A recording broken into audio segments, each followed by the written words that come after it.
माननीय सदस्य कुंवर रघुराज प्रताप सिंह जी ने ये बात बहुत स्पष्ट की कि हम तथ्यों को छुपा करके कब तक जनता को गुमराह करेंगे। जय श्री राम कहां से सांप्रदायिक संबोधन हो गया। और अंतिम यात्रा में विदा करते हैं तब भी राम नाम सत्य है ही बोलते हैं।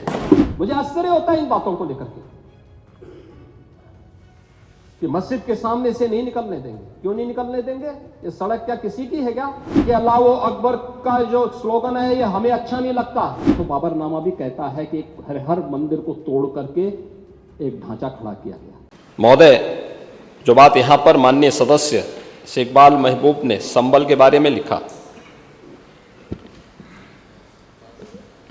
माननीय सदस्य कुंवर रघुराज प्रताप सिंह जी ने ये बात बहुत स्पष्ट की कि हम तथ्यों को छुपा करके कब तक जनता को गुमराह करेंगे। हर व्यक्ति जानता है कि माननीय न्यायालय के आदेश पे सर्वे का कार्य हो रहा था और सर्वे हो रहा था। दूसरा, मैं आपसे पूछना चाहता हूं, आप पश्चिम में जाएंगे, पता नहीं आप कैसे हैं, आपके पूर्वज भी हो सकता है, और पश्चिम उत्तर प्रदेश के हमारे सभी लोग अपने सामान्य संबोधन में राम राम ही कहते हैं। तो जय श्री राम कहां से सांप्रदायिक संबोधन हो गया? कहां से सांप्रदायिक संबोधन हो गया? हमारे यहां हम जगते हैं, राम ही राम बोलते हैं, मिलते हैं, राम राम का संबोधन होता है, और अंतिम यात्रा में विदा करते हैं तब भी राम नाम सत्य है ही बोलते हैं। राम के बगैर तो हमारा कोई काम ही नहीं है। और अगर जय श्री राम किसी ने बोली दिया तो इसमें उत्तेजना का मतलब, ये नियत आप समझ सकते हैं उस नियत को। ये चढ़ाने वाला नहीं है, ये चढ़ाने वाला नहीं है, ये चढ़ाने वाला नहीं है। एक दूसरा, आपने कुंदरकी की जीत को वोट की लूट बताया। आप एक सदस्य का अपमान कर रहे हैं। आपके सदस्य की तो जमानत जब्त हो गई वहां पे। और क्या ये सच नहीं है? इस समय तो आज डिजिटल मीडिया का है। वहां का पठान, वहां का शेख सब कह रहे साहब हमारे पूर्वज तो हिंदू थे और आप भी, आपके पूर्वज भी हिंदू थे। क्या ये सच नहीं है? और क्या ये सच नहीं है कि देशी और विदेशी मुसलमानों की आपसी भिड़ंत है जो वर्षों की लड़ाई को लेकर के वहां चल रहा है?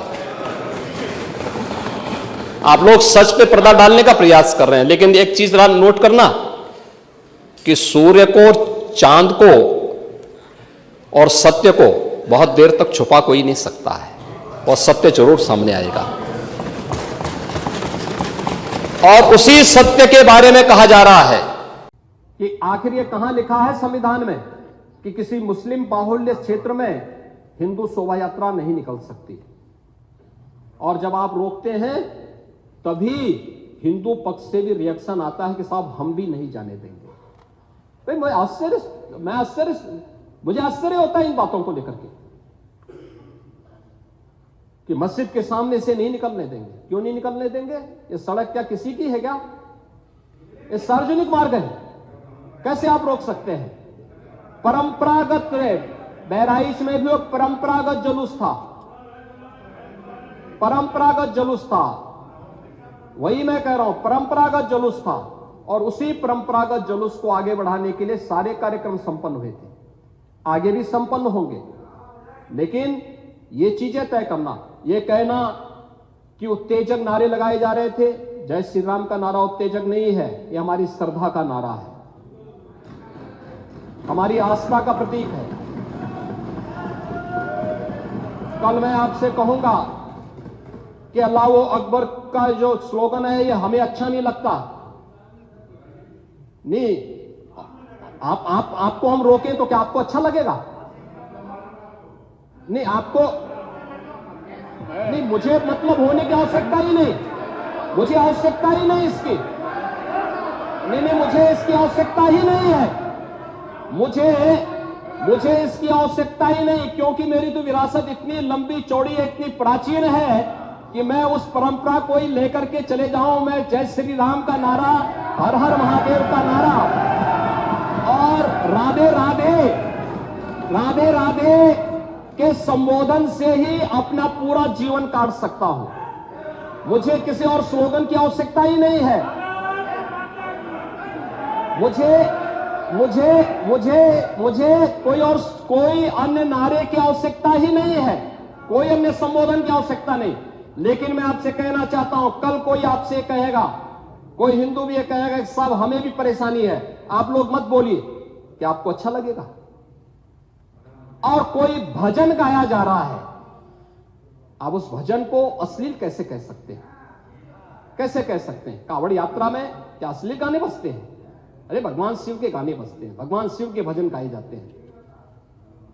दुर्गा पूजा के दौरान तो शोभा यात्रा निकलती है, जगत जननी मां भगवती दुर्गा के आरतियां बजती हैं, उनकी चालीसा बजती है, हनुमान चालीसा बजता है। ये हमारे यहां शक्ति के प्रतीक भी है और भक्ति के प्रतीक भी है। नहीं तो वही तो ऐतराज है, समस्या तो उसी बात को लेकर के है, सारा विवाद तो उसी बात को लेकर के है, सारा विवाद तो उसी बात को लेकर के है। और मुझे लगता है आपने बाबरनामा पढ़ा होता तो आप मुझसे बहस करते ही नहीं, जिसमें स्वयं मीर बाकी के द्वारा हरिहर मंदिर तोड़ने का जिक्र किया गया है। क्या बात करते हैं आप? और मुझे लगता है ये जितने लोग यहां पर हैं, ये वहां पे कोई नहीं रहा होगा, लेकिन आपके फॉरफादर और फॉरफादर के आगे की पीढ़ी उसकी भुक्त भोगी रही होगी, इसलिए आज इस स्थिति में आप लोग वहां पे हैं। कुंदरकी में लोगों का एहसास हुआ है, एक दिन एहसास आपको भी होगा और जरूर होगा। और इसीलिए मैं आपसे कहना चाहूंगा कि ये सनातन की जीत है, जो कुंदरकी की जीत है, ये भारत की वास्तविक जीत है, ये भारत के संविधान की जीत है, जो कुंदरकी, कटहरी, खैर, गाजियाबाद, मीरापुर, फूलपुर, मझवा यहां पे हुई है। माननीय न्यायालय के द्वारा दिए गए आदेश का पालन करना एक प्रशासन का दायित्व है। उसमें सरकार उसको डायरेक्शन दे न दे, उसका दायित्व बनता है कि उसको पालन करे, और संभल के अंदर प्रशासन ने वही पालन किया है। आज वहां पे सारी चीजें मिल रही हैं। आखिर आपकी बात को हम मानते हैं कि मंदिर को आपने छेड़ा नहीं, आपने बड़ी कृपा कर दी, लेकिन ये जो 22 कुएं और उन कुओं में जो मूर्तियां मिल रही हैं, ये कुएं किसने पाट दी?